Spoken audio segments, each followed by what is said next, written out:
किसान आंदोलन का मुख्य चेहरा बन चुकी 80 साल की मोहिंदर कौर और जंगीर कौर को लेकर बहस छिड़ चुकी है। ट्विटर पर दोनों को खरीदा हुआ बताया गया और उसके बाद सवाल ये खड़ा होता है कि लीड लेती लड़कियों और दादियों पर इतना बवाल क्यों मचाया जाता है। क्यों आज भी महिलाओं का नेतृत्व स्वीकार करना हमारे लिए मुश्किल है। देश में किसान आंदोलन से पहले ऐसे कौन से आंदोलन रहे हैं जिसका नेतृत्व महिलाओं ने किया है। आज के शो में जानेंगे उन्हीं के बारे में।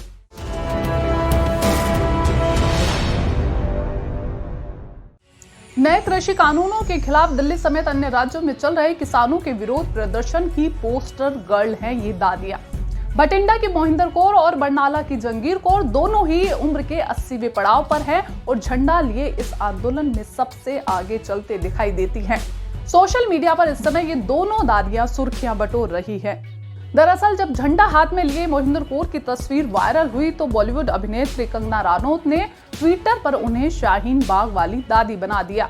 कंगना ने मोहिंदर को 82 साल की बिल्किस बानो समझकर ट्वीट किया जो शाहीन बाग आंदोलन का चेहरा थी और टाइम मैगजीन ने उन्हें 100 प्रभावशाली लोगों की लिस्ट में शामिल किया था। कंगना ने ट्वीट किया, ये वही दादी हैं जिन्हें टाइम मैगजीन ने मोस्ट पावरफुल बताया था और ये 100 रुपए में उपलब्ध है। कंगना के इस ट्वीट के बाद ट्विटर वॉर अब तक जारी है। कई लोग उनके समर्थन में आगे आए तो वहीं पंजाब के कलाकारों से लेकर किसान आंदोलन के समर्थकों ने उनका जमकर विरोध किया। कई लोगों ने इस बात पर आपत्ति भी जताई कि कंगना किसी भी आंदोलन में भाग ले रही महिला को खरीदा हुआ कैसे बता सकती हैं। वहीं कंगना के इस ट्वीट के बाद ही मोहिंदर कौर के बारे में सोशल मीडिया पर सबसे ज्यादा बार खोजा गया। मोहिंदर ने सितंबर के महीने में अपने पति लाभ सिंह के साथ बादल गांव में कृषि कानून के खिलाफ प्रदर्शन किया था। इससे पहले मोहिंदर की एक तस्वीर वायरल हुई जिसमें वे कमर झुकाकर चल रही हैं और एक हाथ में भारतीय किसान यूनियन का झंडा थामे हैं। दूसरी दादी हैं बरनाला जिले के कट्टू गांव की जंगीर कौर। 80 साल की जंगीर कौर के पास खेती के लिए 1 एकड़ जमीन है। इस उम्र में भी किसान आंदोलन में भागीदारी निभाकर उन्होंने लोगों को ये बता दिया है कि उम्र कोई मायने नहीं रखती।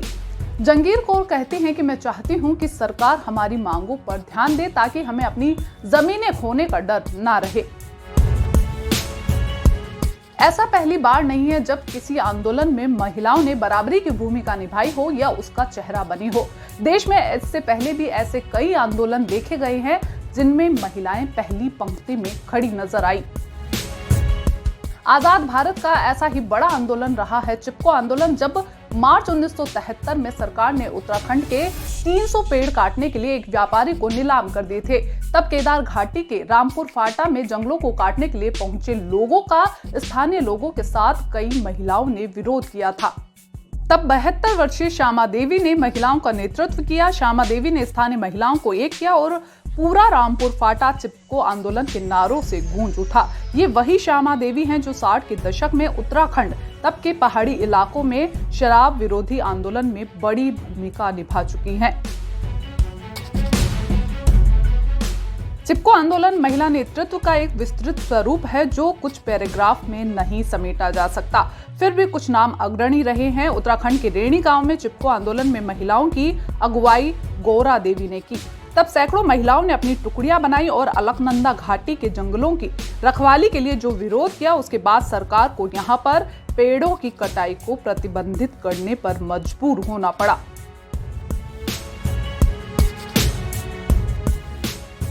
बिमला बेन और राधा भट्ट ऐसी महिलाएं थी जिन्होंने 50 दिनों की यात्राओं में लोगों को चिपको आंदोलन के बारे में बताया और अन्य राज्यों में भी इस आंदोलन की नींव रखी। वहीं राजस्थान में अमृता देवी को चिपको आंदोलन का पर्याय माना जाता है। इस ऐतिहासिक चिपको आंदोलन से पहले स्वतंत्रता आंदोलनों में महिलाओं की अहम भूमिका रही है।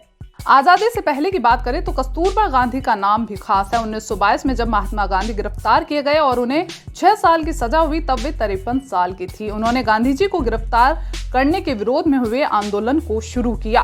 विदेशी कपड़ों के त्याग के लिए लोगों का आह्वान किया। 1932 और 1933 का अधिकांश समय उन्होंने जेल में बिताया। वे सिर्फ महात्मा गांधी के आंदोलन की भागीदार नहीं थी, खुद ने भी कई आंदोलनों की शुरुआत की थी।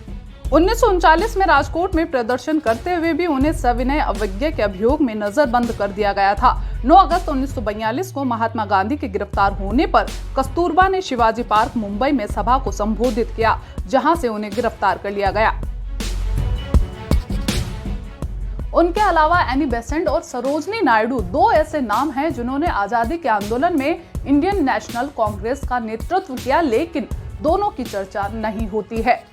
एनी बेसेंट ने तो 1919 में होम रूल आंदोलन भी चलाया। सरोजनी नायडू और हीराबाई टाटा इस आंदोलन में अग्रणी रही और महिलाओं के लिए मताधिकार की मांग के लिए सड़कों पर उतरी। तब भी अंग्रेज हुकूमत को झुकना पड़ा और महिलाओं को 1919 में मत के प्रयोग का अधिकार मिला। देश ही नहीं, दुनिया भर में जब जब महिलाओं ने लीड ली है, जब अधिकारों के लिए आवाज उठाई है, हुकूमतें उनके सामने झुकी है। उनके नेतृत्व, उनकी क्षमता ने अचंभित किया है। जब वे लीड लेती हैं तो असाधारण तौर पर मुखर दिखाई देती हैं। आखिर अधिकारों के लिए संघर्ष करना उनसे बेहतर कौन जानता है।